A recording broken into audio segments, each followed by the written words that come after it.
到底什么样的人在经济环境不好的时候也能有口饭吃，甚至过得更好？这几年大家都明显感觉到经济萧条了起来。美国疫情后好不容易下降了失业率，这几个月呢又出现了反弹。最近和一个高校毕业的朋友聊天，他说简历投了1个月都还没有 offer， 而放在几年前不到1周就可以找到工作。现在很多行业都不是仅凭卷学历和卷努力就可以获得结果了。所以经济下行、竞争激烈的时候，到底哪些行业能过得好？除了新能源、人工智能这些需要大投入的产业，普通人又有哪些入局机会呢？今天的视频，我通过研究美国1929年经济大萧条和日本90年代经济危机期间的资料，学习历史的经验，找到了当时经济衰退下逆势发展的行业，并结合现在的时代特点，总结了4大行业和当今可以应用的商业玩法。希望无论是对正在创业，还是想做副业，或者找工作、换工作的小伙伴都能够有所启发。第一个行业就是以强感官刺激为卖点的娱乐行业。1939年美国经济最萧条的时候，全美的电影票房却达到了7亿美元，相当于每个美国家庭在这一年都平均看了150部到250部电影。当时也被称作好莱坞的黄金时代。小妇人、摩登时代、乱世佳人等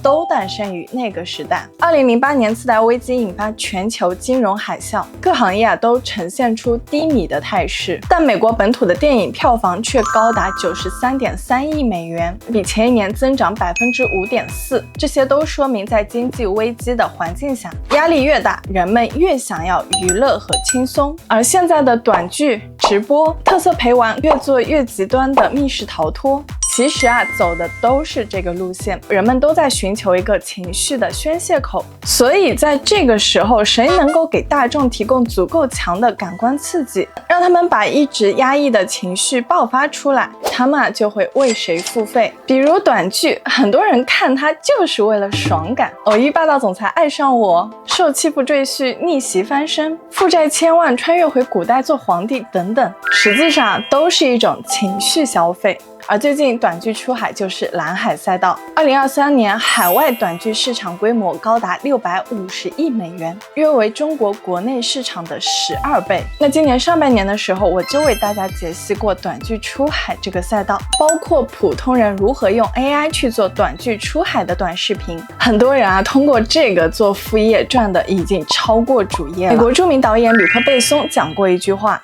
当我们意志消沉的时候，轻松的电雅就像是治病的阿司匹林，让我们能再一次感觉良好。而历史呢，也一次次的证明，娱乐业的发展和经济景气负相关。而你抓住这个趋势了吗？第二个，以玄学为内核的疗愈行业。这几年寺庙旅游在年轻人当中爆火。据相关数据显示，2023年寺庙景区相关门票的订单量增长310%，预订寺庙景区门票的人群中，90后、00后占比约50%。喝慈悲咖啡，听电子心经，问 AI 佛祖，寺庙经济正在依托年轻人逐渐走热。除此以外，星座星盘、塔罗牌、算命也是在这几年迅速崛起。实际上呢，玄学变现的方式呢是多种多样的，有的占卜师1小时收费就可达上千元，被寺庙开过光的香囊、珠串，在北京雍和宫、杭州灵隐寺，价格几十到几百元不等，大家呢都还排着长队请回家。据淘工厂搜索数据显示，2023年1月，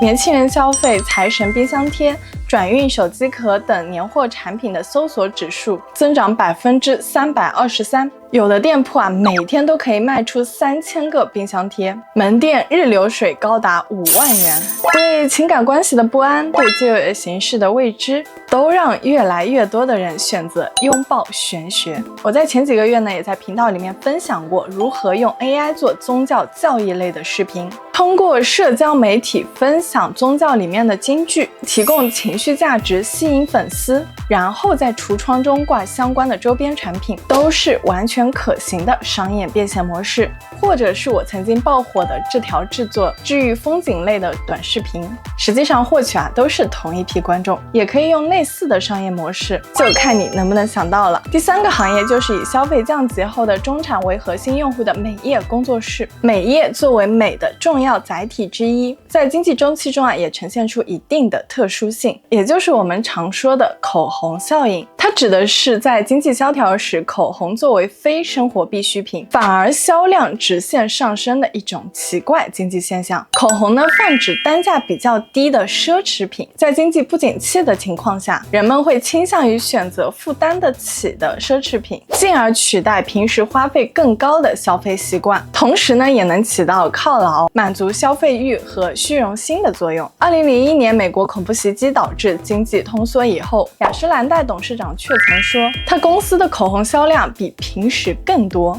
而现在，一个普通居民楼里的美甲美睫工作室可以养活5个工作人员，每个月的平均收入还能超过5万元人民币。一家藏在写字楼里的私人韩国服饰买手店，月流水可以超过20万，而平均退货率只有5%。如果你做女装，就知道这个数据有多么可怕。那这些呢，都是在悄然兴起的小美业工作室。在钱好挣的时候，中产买东西讲究牌子，讲究购物体验，所以各大商场里面的服装店、美甲店、饰品店的钱就很好挣。但现在钱不好挣了，中产都被贷款、被裁员的压力压得喘不过气来，买东西呢，自然也不可能像原来一样这么放肆。但是人有个非常致命的问题，那就是只要经历过好的，对于不好的容忍度就会大大降低。那怎么办？只好找平替喽。那种开在各种商住两用楼、写字楼里的小美业工作室，就是看明白了这个趋势，从大商场的门店里面独立出来，租金便宜了，价格呢也能给你便宜一些。所以你可以看到各大商场的门店逐渐变得门可罗雀，而小工作室却变得供不应求。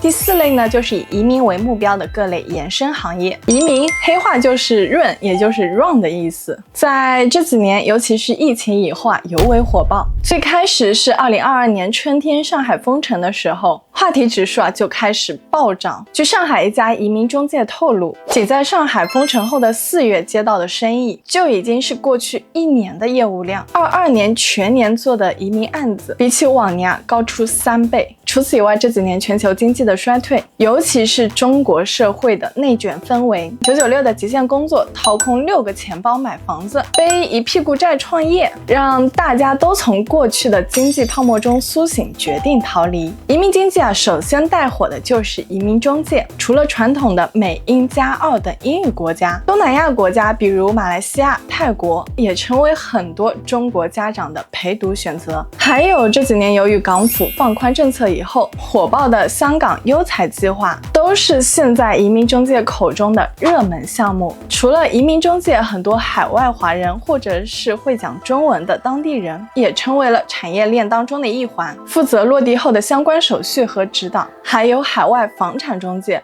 无论是北美、日本还是东南亚都很火爆。YouTube 上也有很多博主就是录视频带大家去现场看房，那实际上呢也不失为一种很好的营销渠道。我知道这条视频发出以后，一定会有人说，这么赚钱，为什么你自己不去赚？你说出来的肯定已经不赚钱了。我想说的是，我敢肯定，即使我在视频中已经和大家说了这几个很有前景的产业，但是真正去研究甚至实操去做的只占20%，甚至更少。坦白讲，我在这一期视频中提到的很多领域，我在过去1年都多多少少提到过，但是又有谁真正去做了呢？又有谁真正坚持了下来呢？28定律永远存在，机会也永远只给少数能抓住信息差的人。最后说一句，经济短期之内肯定是好不起来了，放弃等待的幻想，主动出击，勇敢行动，才有未来。好，这就是本期视频的全部内容了。如果你有收获，欢迎点赞关注并开启小铃铛。感谢大家的观看，我们下期再见喽。